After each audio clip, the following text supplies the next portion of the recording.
বটলটা start করেছিলাম প্রেগনেন্সির আগে, আর আমার বেবি আমার কোলে আসার আজ 2.5 মাস পর আমি বটলটা কমপ্লিট করেছি। মানে ক্লে অ্যান্ড বাকি কাজ তো হয়েই গিয়েছিল, কেবলমাত্র কালার করা বাকি ছিল, সেটুকুই আমি করে উঠতে পারিনি।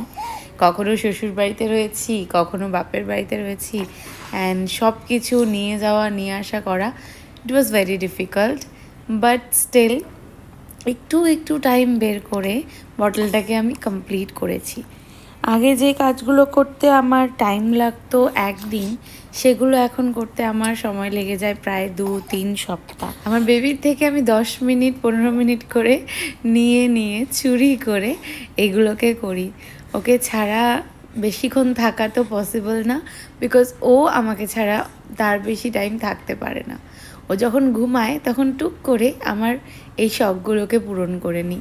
এখনও যখন আমি ভয়েস দিচ্ছি এই ভিডিওটাতে, তখন ও খাচ্ছে, তো মাঝে মাঝে হয়তো ওর আওয়াজ তোমরা পাবে আমার এই রেকর্ডিংয়ের মধ্যে। এখন ও আমার লাইফের সব থেকে ইম্পর্ট্যান্ট পার্ট, তাই ভিডিও আসতে তো দেরি হবে, কিন্তু হ্যাঁ মাঝে মাঝে ভিডিও নিশ্চয়ই আসবে, তাই স্টে টিউন।